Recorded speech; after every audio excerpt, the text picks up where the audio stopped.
Alright, this is going to be the second part in the Garmin Montana immersion class series. So the first video we talked about some of just the general introduction to the unit and then that main menu, and now we're going to dive further in and start getting into some of the setup items. So again, here's the main menu, and we need to find the setup menu. And as I mentioned before, this is a default factory reset Garmin Montana and motorcycle profile. And just want to remind everybody, all the changes you make are going to be just in whatever profile you're on. So if you start watching some of this and you switch your profile and things are going to move, that's why I do recommend, if you're new to the unit, pick a profile and really get that one dialed in. Then you can copy that and make other ones. When you create a new profile, it will copy the one you're on. So if it's, especially if you're going to spend the time to reorganize items and menus and stuff, I do like to sit down, build one profile, use it for a week, get it where I want it, and most of the changes I'm going to make within each profile are relatively minor compared to what you can change on the unit. So everything we talk about in setup here is going to be purely for the profile you're on, and you go to the next profile and it'll be however it was saved, or if it's a brand new unit, the factory default for that. So again, main menu, to get to the setup menu from the start, it's going to be in that side menu or drawer. So upper left hand corner there, you get the screwdriver and crescent wrench crossed. And if you click on that, this will be all your options for the setup menu. So there's about 20 items. It looks like more just the way the screen grabs worked. You kind of get some of them multiple times. Rather than trying to Photoshop it, I figured we can have 6 images here and we'll go through them one by one. You can rearrange this menu, and anytime you're using any touchscreen Garmin, when you see the little 3 lines that are kind of the bottom middle on the left hand toolbar, that is going to be a menu for whatever page you're on. A lot of times on the Montana it will allow you to arrange, add or delete items, as well as do a factory reset. And on a lot of screens, you're just going to have the option to reset it. In the case of this menu, you do have the option of reorganizing. So if we click on that, you'll see select an item to change. So this is like we just clicked on that little 3-line button, and you can pick it. And if you select one, you can move it up or down, or you can remove it altogether. Personally, I don't like removing it because it is kind of a pain to go through and add something back in. So normally I'll just stack all the tools I'm using or the things that I want up to the top, put the other stuff at the bottom in case I ever need it. Then it's a lot quicker and easier than deleting it out, and you're not really saving much space by deleting it. So I recommend just moving things up and down as you need it. And then on the setup menu too, as I mentioned, there's 20 sub-menu items. Some of them you never use, some of them you'll use a couple of times just in basic setup. And the breakdown there, just looking at this list, the things that are really handy to keep up at the top: the system, the display, appearance, main menu, those are all ones that I like to keep up top. The map and profiles, I don't use them often. In the map, you can shortcut from the map screen. If you're looking at the map, you can get to that same menu. So it's one that you do use your map setup a lot, but you don't necessarily have to go through your setup menu. You can shortcut from the map screen. Some of them I put into the kind of set it and forget it ones: the unit, the time, position format, the ANT sensors, and heading.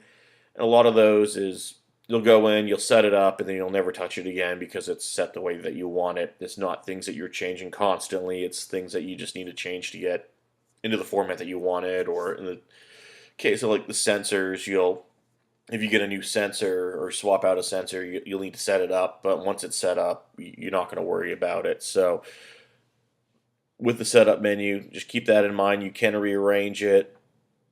That's where that stuff is. So we're going to start off now by going to System, which is the top one. When you click on a System, you'll get this menu.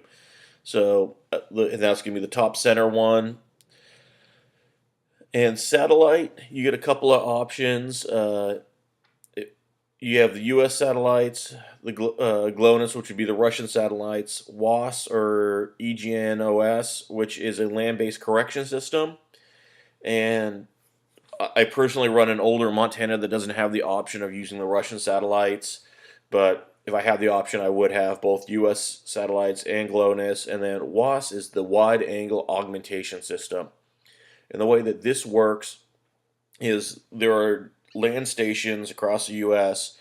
that have a known position, and when that station gets the GPS signal and it's off by feet or inches, it sends a second signal back to the satellite that then gets shot down as a WAAS or a WAS signal, and then that corrects it. So all commercial maritime and aviation needs to have this ability, and it just makes a more accurate signal. The reason why it's switchable is because on some of the older units, it did draw a little bit more battery. It's such a negligible thing on these current ones that have 20-hour battery life that I always leave it on. The EGNOS is just the European version of the same system. So if you're in Europe, that's what I'd be using rather than the WAAS, which is the American system. So I recommend running all of it. If you don't want the Russian satellites, you can turn that off and just have it being, as you can see on the bottom left-hand screen, GPS and GLONASS, and then WAAS or EGNOS. So that's under the satellite menu. Voice language, it does give you a bunch of options. You can pick a guy or girl, and then a bunch of different languages. If you do want to go exotic, and I've had friends that do this, that like to have the British lady or the Aussie lady instead of the American lady, just be aware that sometimes things will be different. Like if you're in Washington State and you're using the Australian voice, instead of saying Washington, whatever, it'll say Western Australia because it's reading it as it would in the Australian market. But generally, I leave it on the default American English and Jill. That works for me. Configure power key, and that will get you to that bottom right-hand screen. And as I mentioned before, single tap gets you to that status page where it lets you lock the screen or turn up the volume or turn it down. And then double tap, by default, it does nothing. You can change that to do a number of different things. You can have it, you double tap and it routes you home. Single tap you can change to. So pretty much any tool or shortcut, anything you can build in those spheres, you can put in there. I would definitely leave single tap as status page just because it is very, very handy to have. The double tap, that's one that's great because you can use it for, a number of things. If you're using waypoints a lot and you don't want to have to back out of your map screen, you can set it up where you double tap it, it gets to your waypoint manager, things like that. It's not something that I've taken advantage of, but it is awesome it's there. And then, depending what you're doing, if you find there's a screen you need to get to a lot, you can set up where double tap just brings you there and it saves you going through menus. So this is somewhere where there's a ton of customization of this unit, and if you take advantage of it, you'll get the best out of what it can provide you. We'll move up to text language, and that is literally what it sounds like. By default, they have a lot of languages in here. I've always left mine in English because that's the language I speak. It's the only language I speak, so it doesn't work well for me to have it in something else. And then interface, Garmin serial is the default, and I've always left it at that. If you were using the serial connections, it does have some different options, and that's if you're using it on a boat, you're hooking it up to a computer or some sort of other display, you might need to change it, but on a motorcycle, you can just leave that defaulted to Garmin serial, and it'll work fine for you. So that's everything the system has in it. We go back to the setup menu now, and we're going to go to the display screen. That's going to be the next one down. And it's going to give you a few options here. Backlight timeout, there's 4 options, or stay on. And this is more when you're using it as a handheld. It is smart enough to know if it's being used as a handheld or not, but I always have the backlight stays on, and it's because I'm always using it on power. And even if I'm using it in an unpowered application, I might have the backlight turned down, but I do want to keep that on. This is more if you're hiking, where if you have it in your pocket, it turns off the screen or it dims it. But on a motorcycle, you always want it at whatever level you set it at. So I leave it as stays on. You can adjust the brightness of the screen through that status screen with the touch of the power button. But I recommend having that as default. Screen capture, generally you would have it off. When you have screen capture turned on, pressing the power button does turn it into screen grabs. That's how I get all the screen grabs for this. Outside of making a class on how to use your GPS, I don't know where you'd use this, but that's what the screen capture does. Generally, you'd have it off. The only way to get a screen capture of the screen that says screen capture is to have it on. Calibrate screen is one that when you first turn on the unit, I believe it makes you do this, and you chase the dot around, you poke on it, and it just figures out how you're touching the screen. If you find that you're not hitting where you want it to on the screen, it's good to recalibrate it. I do recommend if you get new gloves or if you change your screen protector to do it again, because those do have a little bit of a variance. So that's where this lives. It's real easy to do. It takes less than a minute. So if you're never quite hitting what you're looking for, some of it's a touch screen, but a lot of times if you put a screen protector on it, it does seem to change the way the screen feels or the screen reads stuff. So it's a good one to know that's where it lives. Top right hand side, we have orientation lock, and I have it locked in landscape. I do use my Garmin Montana in landscape all the time. Some people prefer it in portrait. By default, it will be automatic, so it will change depending on which way you're holding it, which is handy if you're using it as a handheld. If you're using it on the motorcycle, especially if you have it mounted flat, it can cause problems where you're idling, and even more so on a single cylinder bike where it's mounted flat and it's vibrating, it'll start spinning, and it's because it doesn't know which way is up. So if you know you're always going to run it in landscape, I just lock it just so you don't have to worry about that sort of thing where vibrations are spinning your screen for you. Battery save, I always leave it off. That's something more of a for hiking use or off power, where if you haven't touched the screen after a certain number of seconds, the screen dims, and then after a further one, it turns off the screen. And it's great if you are trying to get that full 20 hours battery life and you are hiking.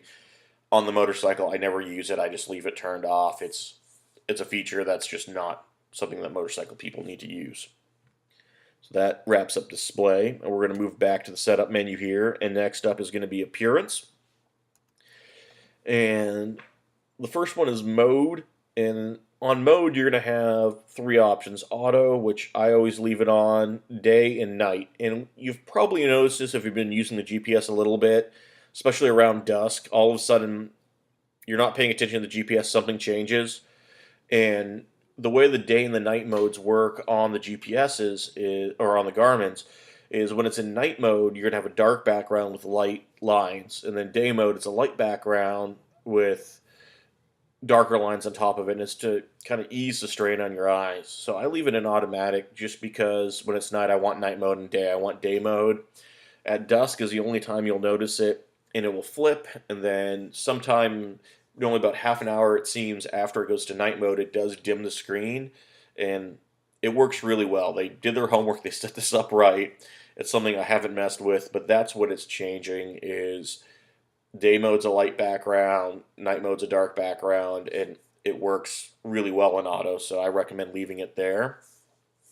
As you move down, you'll have day highlight color, and both the day and night highlight colors, they default to orange. I've never changed it. I've messed around with it trying to see the change. I don't really notice it too much. I recommend just leaving it in the default. Again, the default works really well. Landscape controls, and it would be the same if you were in portrait and you're going through the appearance. By default in motorcycle mode, it's a left-hand control. A lot of the automotive ones, if you're in an automotive profile, it might go to a right-hand control. I leave all mine in left just for consistency, and the idea is on a motorcycle, you might be poking at it while you're riding. Your right hand is going to be on the throttle.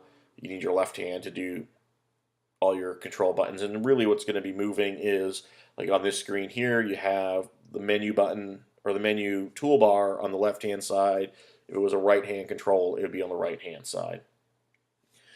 And then background, in this case, you can see I have a KTM background on there.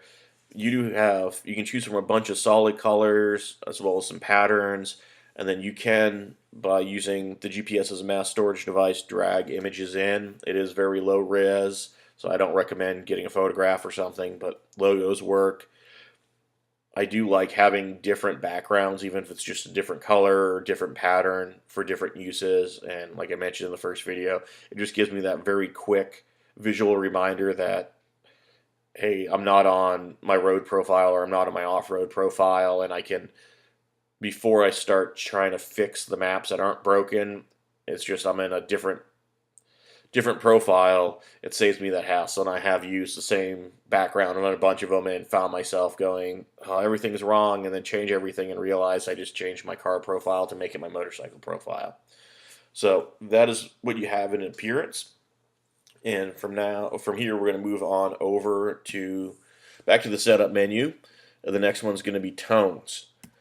And on this is one that I have never changed any of these settings. They do give you the option. You can turn tones off by default with them on. You'll notice if you're doing turn-by-turn navigation, it generally will chirp at you as you're getting close to a turn, as you're approaching the turn.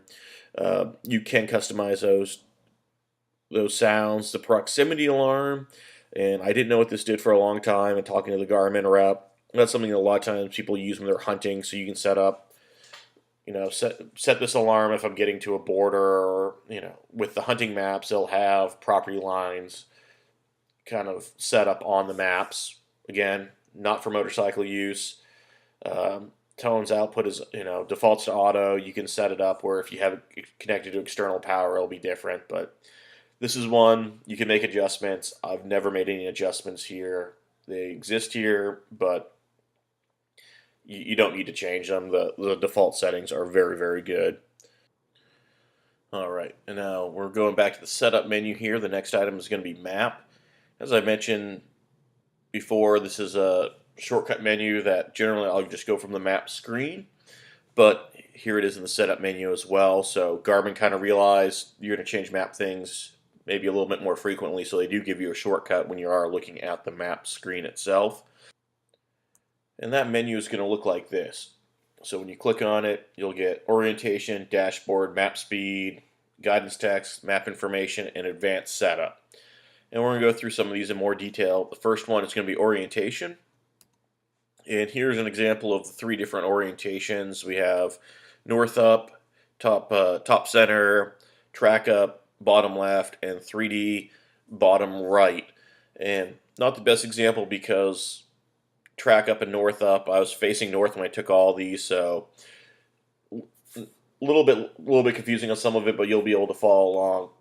And most people will start off in the automotive view, the 3D mode, which is in that bottom right-hand corner, and that's what most of the smartphones use. That's what the Garmin's going to default to in an automotive or motorcycle mode. And it is easy if you're doing turn-by-turn directions. It's kind of nice because you have that fake horizon. You can visualize where you're going relatively easily. The downside is you don't have real scale. And a lot of times when there's auto zooming functionality and things like that, you can't turn it off.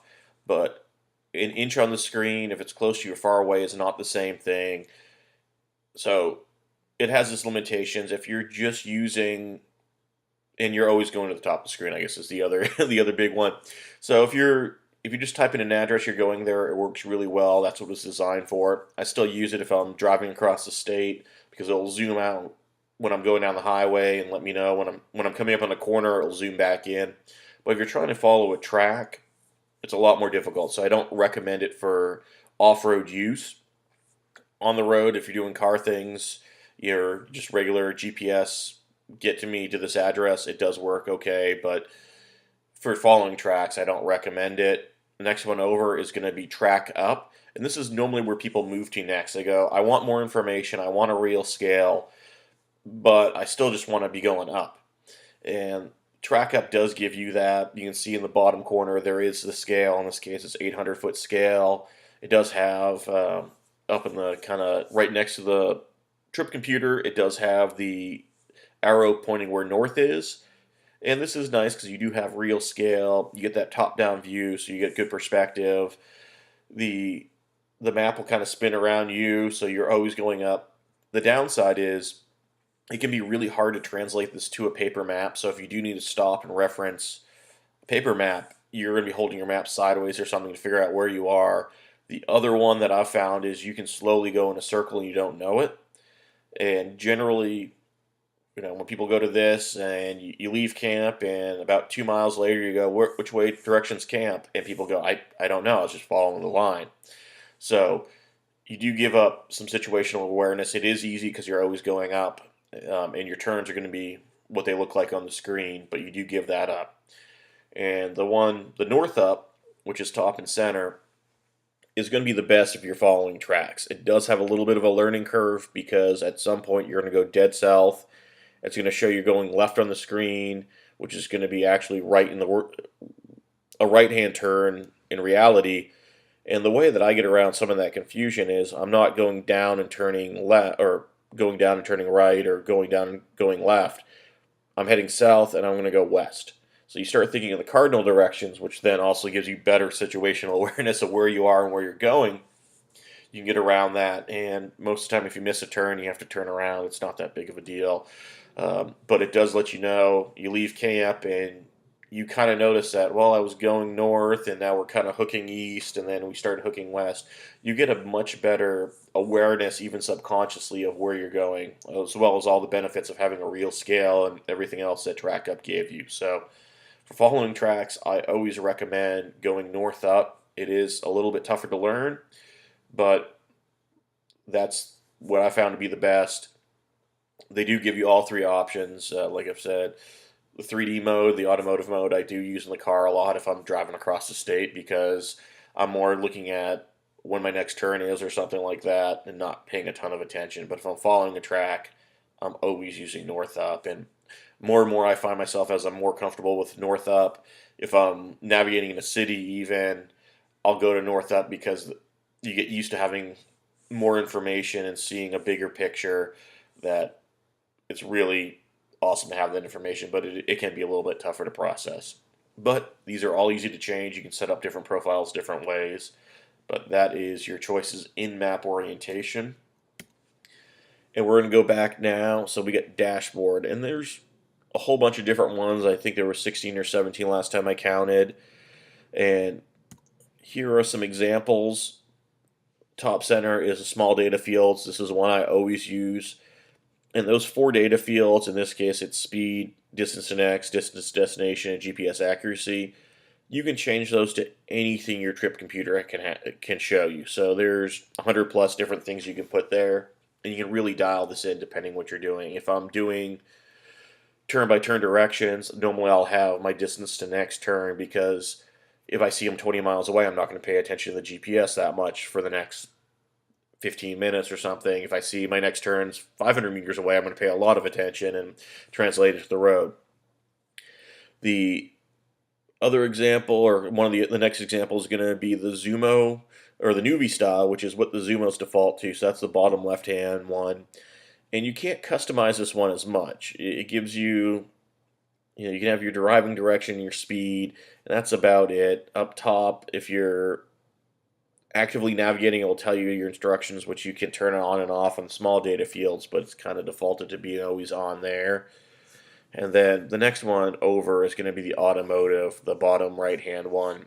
And the left hand data fields, you do have speed and direction, and then distance to destination and trip odometer, and none of those are customizable. So you get what you get. If you speed, it will turn the number red, but out of all of them, these were the 3 best ones, the 3 best options that I could say you have, and the only one that I use personally is small data fields because I like being able to customize all that stuff. I have things I like to have there, and it just works really well for me. And if you don't want to have it there, you can hit the arrow, and it just tucks it away, and you get a bigger map. If you want, definitely feel free to go through all the options Garmin gives you. They do give you a number of different ones, but I went through all of them, and some of them were definitely more for hiking or something else, and a lot of them weren't as customizable. Small data fields, you can just get 4 pieces of information that you want right there on the screen all the time. So that's the one I recommend going with. And we go back to our map menu here, and map speed, you have 2 options. You have normal and fast. I always leave mine on normal. This is one of those carryovers from when the GPSs were slower, in my opinion. And you'll see this throughout kind of this unit where the Garmin handhelds and touchscreen handhelds, the architecture is very similar. If you used a Garmin 60 series unit 10 years ago, it's definitely the same logic and same rough components. But the normal speed is so good now, you're not getting that choppiness that you used to get. So I never turn mine up. If you want to turn it to fast, I haven't noticed a difference, but that's what that does. Guidance text, they're going to give you 3 options, and I always go with the when navigating as shown. You can have it when navigating, never, or always. And if you have it never, it won't tell you turn left on to Jones Street. It's just not going to show anything out there, and you have to look at the screen. Always, if you're not actively doing turn-by-turn navigation, it's saying waiting to navigate, and to me that's a waste of space on my screen. So when navigating, in my opinion, is the good setup there. And now we're going to move on to map information, and this is a very important one.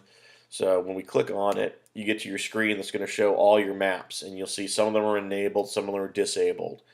And generally having everything enabled would sound like that would be the best, but Garmin has a hierarchy to its maps.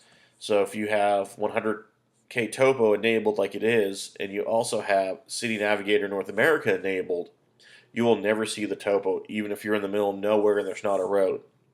Because in Garmin's structuring of their maps, City Navigator knows more because it's a routable map and it has a lot more information on it. But it doesn't look at the screen and what you're seeing and what would give you more information then. So if you're doing an on-road profile where you want to be able to type in addresses and you've added City Navigator, which I do recommend having, definitely have City Navigator enabled. But if you're riding off-road, you're doing a backcountry discovery route, you're riding dirt bikes, you're going to want to disable your City Navigator, and if you have 100K Topo, enable that, because then you're going to get to see all the contour lines and all the information that map holds. So this is where having the different profiles is handy, so you don't have to go in and change this. But where it's so easy to get to this menu from your map screen, if you are riding off-road and then you need to find the nearest hospital or the nearest gas station, you can just go in and then enable City Navigator and disable your topo maps, and then you don't have to change anything else, and you can just type in gas station and it'll take you there. So knowing where the map information lives and how to change it is a really important one. And the biggest takeaway should be 100K Topo will never show if you have City Navigator enabled. You can have them both stored in the unit ready to go. You just have to flick the switch depending on what you want it to do. And now we're going to move on to the advanced setup. First one is auto zoom, and I always turn this off. I like to know my zoom level, and some of it is, especially if you're off-road and you're navigating with tracks and you're using that top-down view, if you're using the same zoom level all the time, or same couple of zoom levels, you can spot by your brain gets used to what an inch on the screen relates to in the real world, whether it's 100 meters or 500 meters. You get used to it, and the auto zoom with that changing it, and a lot of times if you're especially actively riding off-road, not paying a ton of attention, you don't notice it's changing until you glance down and something was super far away, now it's super close. So auto zoom I always turn off. I don't like what it does. If you do have an automotive profile and you are using the 3D view, it doesn't always seem to turn off on that, but it can be nice because if you're driving 50 miles on the same highway, it'll zoom out and show you a bigger thing and then zoom in. But for navigating with tracks and off-road stuff, always you want to have that turned off. The shading relief, I've always left this in auto. Again, they've done a really good job with the base settings on a lot of this stuff. Next one is going to be zoom levels, and go over here. You can customize it with map points, street labels, user waypoints, land cover, and this is going to change Auto, again, works really well. You can turn it up if you wanted to, but you're going to risk cluttering the screen. So if you are out way in the middle of nowhere and you're trying to find a street, if you turn street levels up so it's visible at a further zoom level, you're going to see it sooner. But if you're in a city, you're just going to have a screen full of names. So I recommend generally keeping this in auto mode, but if you're in an area that there's not a lot of information, or you want your user waypoints to be visible, super visible all the time, you can adjust at what zoom level you're going to see that name and those things. So it exists. It's another one that I generally keep in auto because it works really well. And then next one here is going to be the vehicle. And the Garmin units, they come with a bunch of them by default. I know you used to be able to download more. I'm sure you still can. When you're in automotive mode or 3D mode, it's not a big deal to have kind of the cool dirt bike guy or something like that because it's going to be front and center. But these 4 top-down views, you can see upper left-hand corner is a 3D arrow. That's the one that I always use. It's really easy to see what direction it's going and where it is. It's kind of boring, but it works really, really well. It's probably why it was one of the original ones. We get some other examples. You get the crow. The bottom left hand is kind of the example of don't use the dirt bike if you're using a top-down view because it's not only very hard to see, but it's really hard to tell which direction it's facing. And then the truck is kind of the same there on the bottom right. So they give you a bunch of options. Pick something that's going to be visible for the map orientation you're using. If you're using 3D, they're all going to work well. But if you're using track up or north up, any of the top or either of the top down ones, I really strongly recommend going with the 3D arrow because it's going to be the easiest to see and the easiest to navigate with. So we're back here in the advanced settings. We're going to go to, well, we're going to kind of skip over. Text size is going to be very similar to the zoom, so you can change the size of the text depending on your zoom level, so you're doing the same sort of thing. I always leave it in automatic. So another one, if you want to see text bigger, you can change it, but the defaults are really, really good. And if you mess with it, just remember that you messed with it when it becomes a clutter, and it's normally when you're in a city or someplace that has a lot of information that cranking these zoom levels up and the text size up too much becomes a problem. If you're out in the middle of nowhere, it might be handy, but you get somewhere where there's a lot of information of that type being shown, it can become overwhelming. So we're going to back up to the setup menu, and we're going to go to routing. So this is going to be if you have a routable map, which would be the City Navigator, Map Set, or 24K Topo. And a routable map is a map you can put in an address, and the map knows what roads are and can link you down them. Activity, they do give you 11 options. The difference between motorcycle driving and car driving is probably not that big, but if you have it set up for bicycle and you're riding a motorcycle, there's a good chance it's going to try to put you down a bike trail, and you're not going to make any friends that way. So select the most appropriate activity for what you're doing. And if you do have 24K Topo and you're hiking and you're building a hiking profile, it will have you go down hiking trails and stuff instead of just walking the road. So pick the appropriate activity for what you're doing. Next one down is going to be lock on road. And I always leave this off just because I want to know if my satellite reception is very poor or if maybe I have an outdated map and the road's not doing what my map thinks it should do. So if you have lock on road selected, it's going to keep you on the road that you're closest to and show it on the map. So it looks very clean, but if you have poor satellite reception or something like that, or you're not going to notice it. The big one I've seen is there's been times I have lock on road turned off and I drive through an area that just had construction and it's showing me driving through the median and then it snaps me back to the road when the road hooks back around.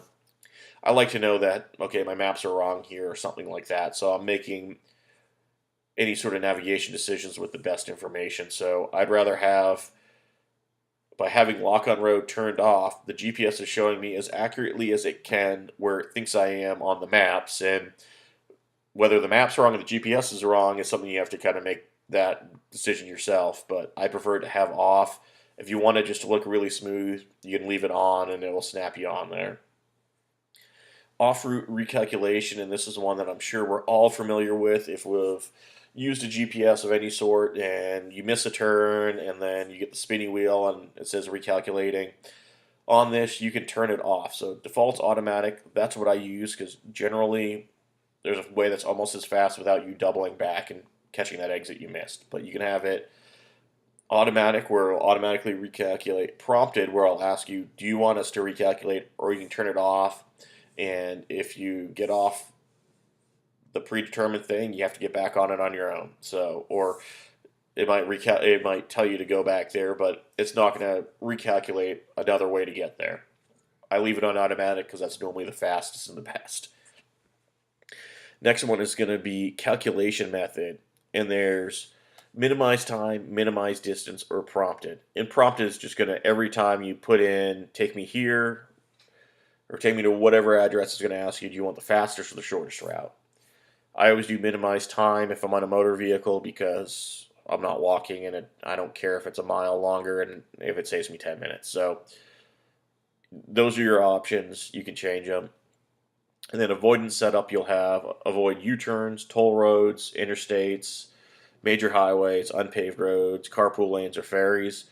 Generally, I don't have any of that turned on. I don't care about going down a dirt road in my truck or anything like that. If you were really trying to set up something to be super fun, you could, turn off highways and toll roads and try to maybe have it guide you more back roads. Generally, I just leave all the avoidances off and just let it find me the fastest way. Or however, if I'm punching in an address and say, take me here, if I'm asking for it to take me there, I haven't planned out a fun route, so I just want the fastest method. But you can avoid that. In some areas, there's a lot more toll roads. I know, especially on the East Coast, it's littered with them. You can avoid toll roads and maybe save a couple of bucks. So that's all your routing customization there. We're going to go back to the setup menu and we're going to move on to tracks. So on the tracks one, this is going to be for your active track. So this is the breadcrumb menu. This is where it's recording where you're going. And this is where, as I mentioned before, there's a couple of menus that have changed between the original 600 and 650 series Montana and the 610 and 680. So in this case, the left-hand side of the screen, that is your old menu. On the right-hand side, that's going to be for the 610s and 680s. It's pretty much the same information. They've just changed how it's displayed. So track log, you can have it do not record, record and do not show, and record and show on map, which is a default. And that's what I keep it on. I like to see that active blue, pale blue line behind me, which is a default color. You can change that.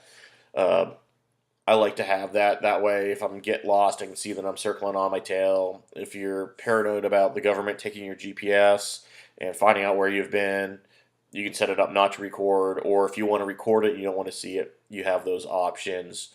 And that would be under your, on the newer units, that would be under your record method instead of being track log.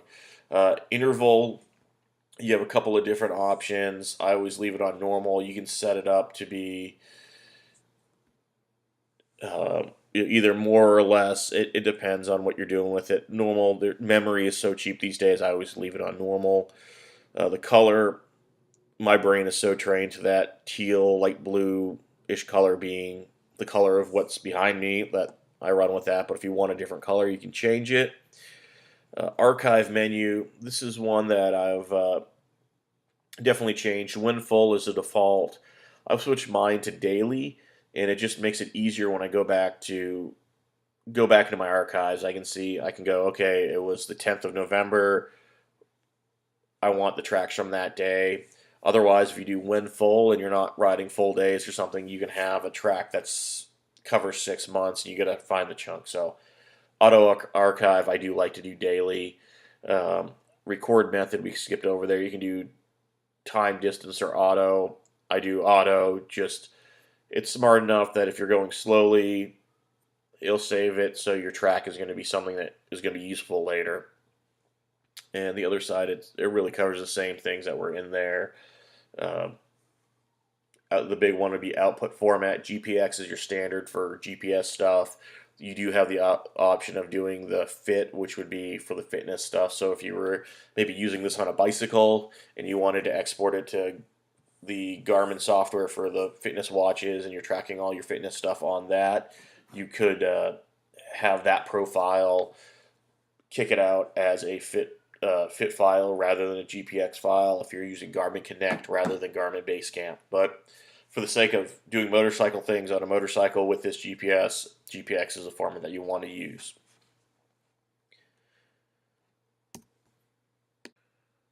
All right, now we're moving on to reset. And on this, you do have a few different things you can reset, and the trip computer shortcuts to the screen. So generally, I will get to this reset via the trip computer rather than the setup menu. And this is good if you're starting a ride, especially most of the time you don't really care about your trip computer stuff or your active track, things like that, if you're just doing day-to-day rides. So reset trip data will reset all your averages, your timers, your trip odometer, all that. So that is a handy one if you're starting a ride. I know for a while I used to do that for my commute just because I was timing myself daily and more of just a mental game trying to mix up a commute. Clear current track, that will just clear out whatever the tail you have is. So depending on how that's saved, it'll clear it out, and it does show you how much memory is being used, and that's how much before it would save automatically. So if you're saving it daily, you're never going to hit 100%, but if you're saving it by file size, you can see get an idea how big that tail might be. Delete all waypoints, and then clear track and trip data. And off this screen, generally, it's just either reset trip data or clear track and trip data are the two that I use.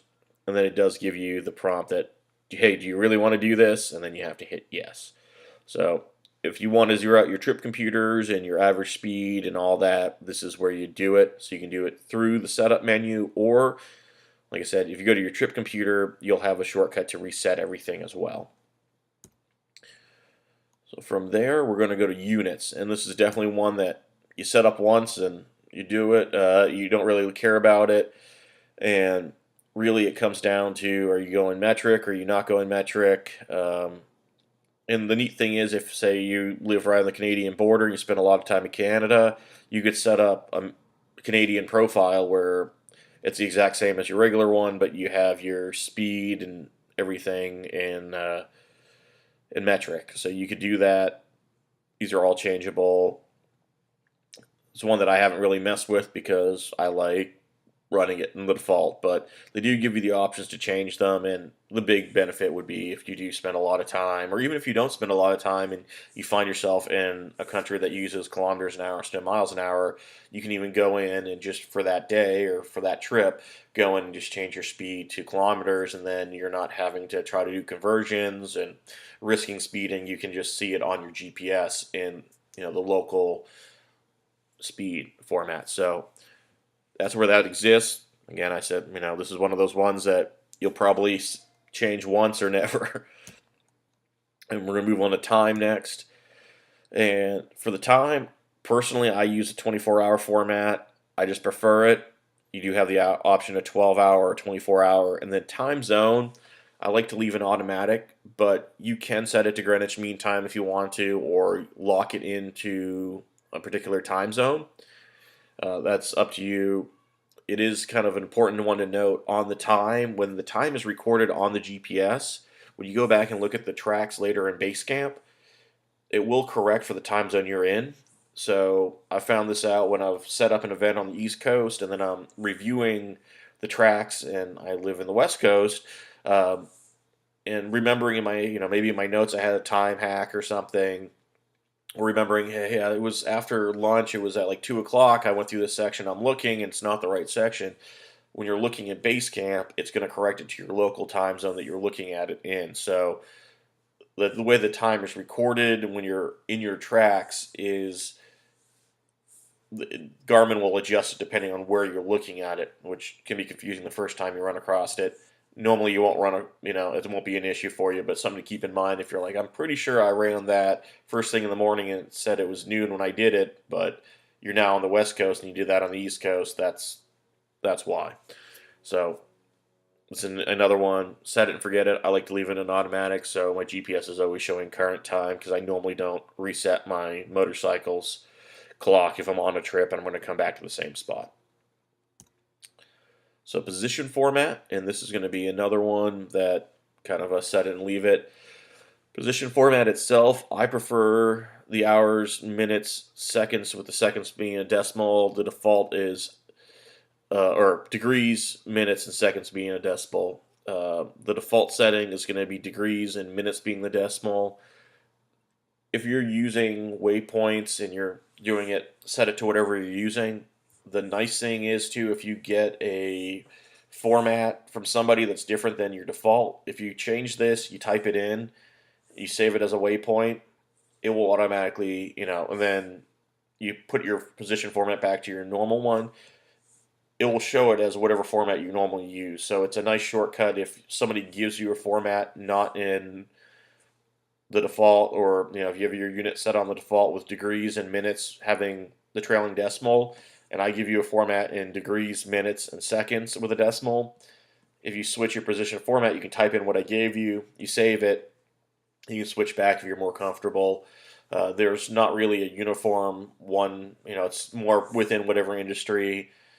If you are using this and you're having to call, you're dealing with first responders or something, they should be able to take either, any of the formats. But degrees, minutes, seconds, or degrees, minutes, either one are very, very common.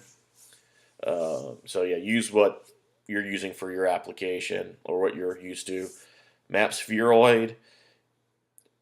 If you're not comfortable with what this is, and I'm not going to dive fully into it, I've learned it before, don't change it. It's the WGS 84 for both this and map datum. If you're using a different map set, it might have to change, but if you're making those changes, your maps are probably going to be show what it is. So I'm not going to dive into what all this is. Just leave it at the default, and if you need to change it, you will probably be prompted that you need to change it. This is, just really complex cartography stuff that I know the most basic bits of it, and I leave it alone unless I have a map that says something else on it, and then I make the change. So leave those alone, put the position format on what you're comfortable with. All right, we're moving to heading. And so first one is display, directional letters. You also have the option of numeric degrees or mils. This is the only one that you might even change. I normally do letters. If you have a lot of boating background or aviation background, or maybe some sort of military stuff where you're used to the mils, you can change it. I do letters. A lot of the other ones, calibrate the compass is good if you're going to be using the magnetic compass or the electronic compass that's in it. But the rest of this you don't really need to mess with. True reference, you do have true, north, grid, and user based. And that is really going to come down to if you are using the GPS as a compass, doing paper map things, and then at that point, if you're going to do that, get spooled back up on paper maps, and whether or not you want to have true or magnetic or grid, or you need to do something custom on a motorcycle, doing motorcycle things with the GPS, you can just leave that all default. Okay, so we're going to skip over altimeter, geocaching, and marine. It's all stuff that you don't really need. You're not going to use it on a motorcycle. I mean, one of them is literally marine, and you have a motorcycle on a boat. The camera is listed. If you have one with a camera, I'll give you some settings for that. Again, it's something that nobody really messes with. We move on to the ANT sensor, and they do give you a couple that you can use. So you have heart rate monitor, tempo sensor, and then the bike cadence sensor. On a bike, I do use the tempi sensor, which is just Garmin sells a little ANT Plus remote sensor that runs on a watch battery, and it will give you ambient air temperature data. I have it zip tied to the back of my mount. My bike is old enough; it doesn't have one of those built in. The neat thing is it does data log it, so besides being able to see it in real time, when you go back and look at your tracks, you can see the air temperature. Not critical, but this is where you'd set it up. I do use a heart rate monitor a lot of times if I'm riding off road, and then I can track what my heart rate is. You know, the options exist. It is kind of neat. And the bike cadence sensor, if you were using it on a bicycle, it does give you the option to. Garmin and other companies do make A&T sensors that would talk to it, so you could record that, and it would record the GPS speed, so you could have all that information if you're doing fitness things. Um, like I said, the temperature sensor is cool if you have a bike that doesn't have a temperature sensor built in. I do like that one, and I do run the GPS a lot, even in racing and stuff. And I do like to have the heart rate monitor, if nothing else, to see, how big that crash scared me or something like that. So that's where those settings live. And then the menu below is, if you're setting it up, you can turn it on and off or search for a new one. So if you're in a profile, you're never going to use it, you can just have them turned off and it won't look for it. And now we're going to move on to profiles. And the big one with the profiles here, this is where you create new profiles. You can reorder them or delete them. This isn't where you change what profile you're using. This is where you can make them and reorganize them. And as I mentioned before too, if you make a new one, like up top you have create new profile, it's going to copy whatever profile you're in. So that is something that is nice. You can dial one in, get it where you want it for 90% of the time for everything you're doing, and then customize, create a new one, rename it, customize it for that particular activity. So that is a really good one. The side menu on there, as we mentioned before, the little 3 lines, that will let you change what it does depending on the mount. This is a feature I haven't used, and some of it is I use a rugged mount even in the car, but you can have it set up. If you have an automotive mount, when you put it in there, it automatically goes to your automotive profile, or if you put it in the rugged mount, it goes to a certain profile. It's a really neat feature. It's something I don't take advantage of, but if you are using different mounts, it won't know your adventure bike versus your dirt bike if they're both in rugged mounts, but it can go, well, I'm in a car mount, I'm going to do car, I'm going to go to the car profile, or I'm out of the mount, I'm going to switch it. I leave mine, just, it doesn't change anything, but it does exist, and it is a really pretty cool feature that they have. And then we're going to go to shortcuts. And with shortcuts, you can create a shortcut to go to do just about anything. I haven't used this one myself. I know some of the guys here at the shop have, and you can make a shortcut that is go home. You can make a shortcut that takes you to pretty much anything the GPS does. You can create a name, pick an icon, and then you go through and build it out. So it lets you, if there's a function that you do a lot, you can customize it, and then you can put that either on your main screen or on the side drawer. Again, it's one that it exists. It's really cool that it exists. It lets you do some neat stuff, but I haven't taken advantage of it personally. And then main menu, and this is probably a big one for your initial setup. So when you hit main menu, that's going to let you change what you have on your main screen and how many items. So the plus or minus, select an item to change. You can move things around or add item here. You can have either 4 items or you can have 16 items, so it's just kind of a grid. I normally have this 9-item format, but I have done the 16 and maybe left holes. But it lets you put your most useful stuff on the main screen, and you can put shortcuts there too if you've created them. And it's really handy. You can have the stuff that you normally use right at there, and then you don't have to pull into that side menu when you are digging for something. Personally, I always use my setup on the side menu. Leave that on the side menu because I don't use it that often. But the stuff you see here is generally what I have up on my main screen. And we'll dig into that a little bit more. But yeah, these are the type of things I find really useful on a motorcycle. And now we're almost there. And the final one is going to be the About. And this is going to show you kind of all your software stuff as well as your serial number, so your main map, all the other bits. So probably the handiest this is if you need to call support. for Garmin or something, rather than popping the battery out and trying to read the tiny little serial number, you have a big serial number there to read. That's a little bit easier. But that's all that does. So that is going to wrap up the setup menus. So we're going to move on after this. Now, the next video is going to be on the tools and apps. So kind of the things that you're going to use the GPS or use on the GPS when you're actually, now that we've got it set up, all that stuff. So if you have any questions, definitely watch the next video. But if there's stuff we didn't cover, give us a call, 1-800-491-2926, or check out the website. We do have all sorts of blogs, and the bits and pieces for these GPSs and getting them mounted up on your bike. So as I mentioned before too, all of us run it, so we should be all pretty spooled up on the Montana series for you. And yeah, stick around for the next video.